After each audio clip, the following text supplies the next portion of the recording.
Jeff Echols. I'm a senior advisor and the head of marketing for Shadow Partners. And every weekday, I bring you these short conversations with experts and thought leaders around innovation for the built environment. And today, we're in the middle of a holiday week here in the US. And I didn't want to break the cadence, so I'm bringing you a conversation that I had a while back with Marc Goldman. He's the director of AEC Industry Solutions at ESRI or Esri. And it's a fascinating conversation about how we use data.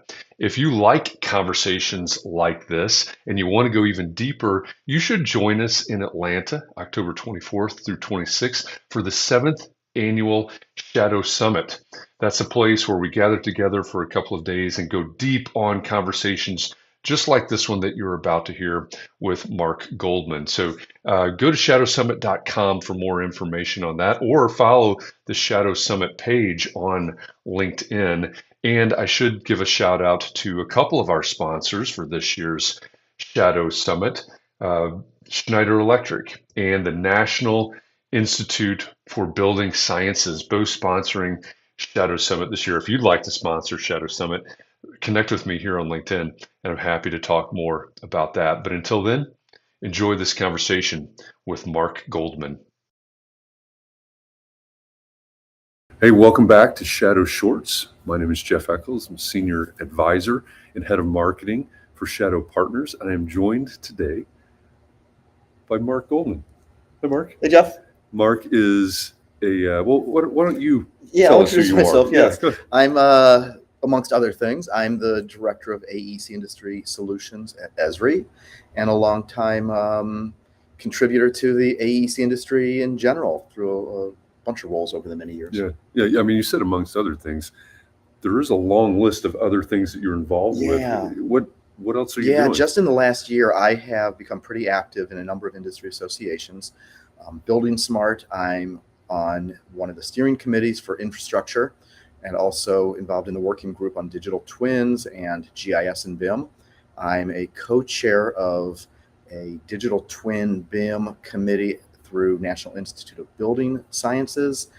I am very active in the Digital Twin Consortium, co-chairing the AECO committee, and an avid cyclist and trying to earn my private pilot's license. Nice. All right. I need a ride home, by the way. Okay, well, I'm not ready yet. No passengers right, yet. Sorry. Next time. Yeah. So you mentioned digital twins. Yep. And a lot of the things that you mentioned are very data heavy. The GIS, the BIM, it's all that's the industry, right? It really is. That's what we're running on now. And so one of the things that you and I, when we were talking yesterday, you were talking about data and graphs and understanding, right? Because we're collecting data, we're inputting data, but what do we do with it?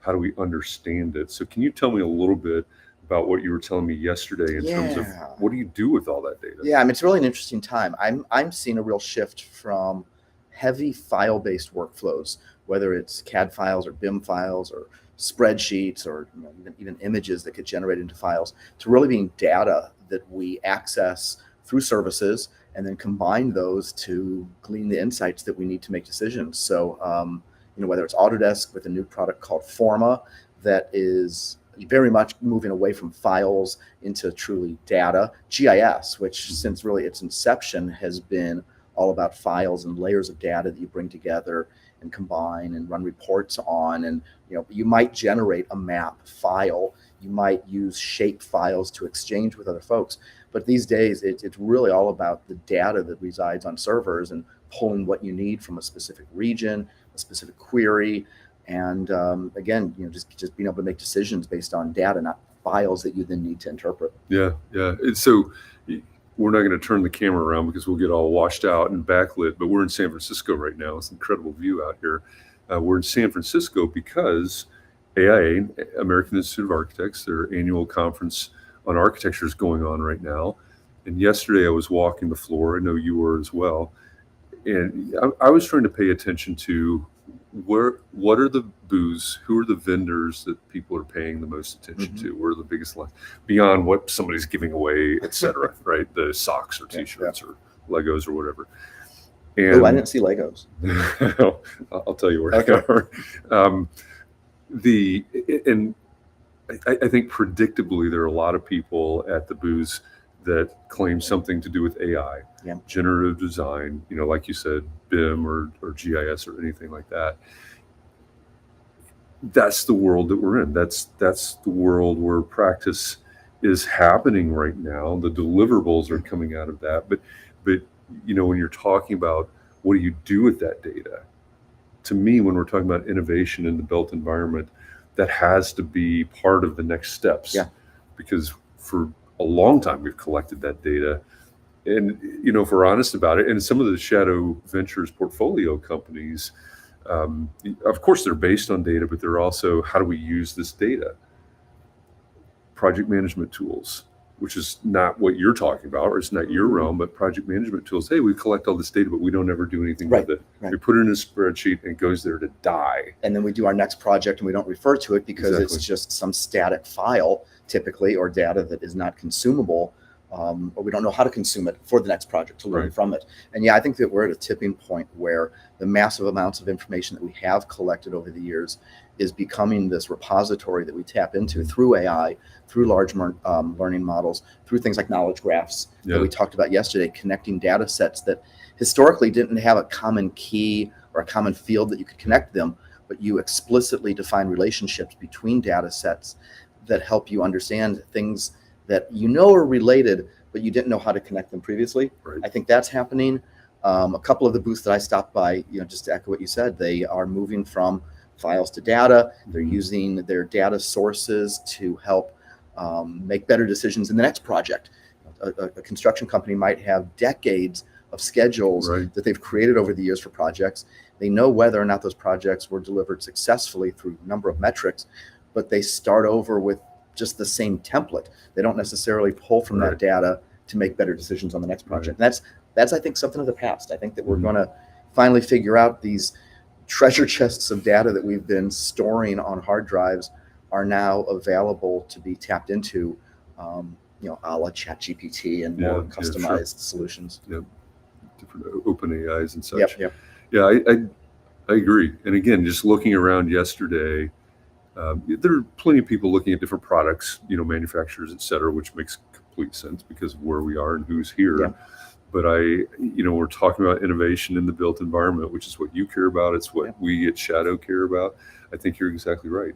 It's what are we going to do? How do we use this efficiency, richness, et cetera, et cetera. So I love these kinds of conversations. I appreciate you joining me for this one today. Fun to do. If you're out there watching this either live or in the future, in a time-shifted version, if you value conversations like this, coming up later this year in October, we're going to host Shadow Summit.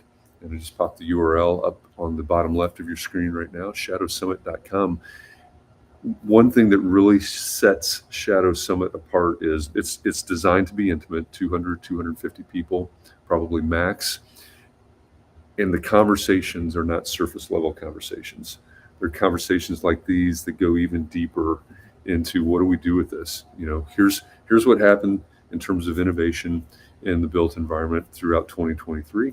Here's what's coming, what you need to plan for, what you need to budget for in 2024. Those are the conversations that are going to happen at Shadow Summit in Atlanta, October 25th and 26th. So if you want to know more about that, we're actively updating the website now with schedules and room blocks and all of those good logistical things. So go to shadowsummit.com. And I'll be back Monday. Today's Friday, right? I'll be back Monday for another Shadow Short. Mark, thanks a lot. My pleasure. It's been really a lot fun of fun talking to you. Yeah, absolutely. And this is, we may sit up here for a while. Grab a cup of coffee or something. We might. Or something. Yeah. All right. Thanks, everybody.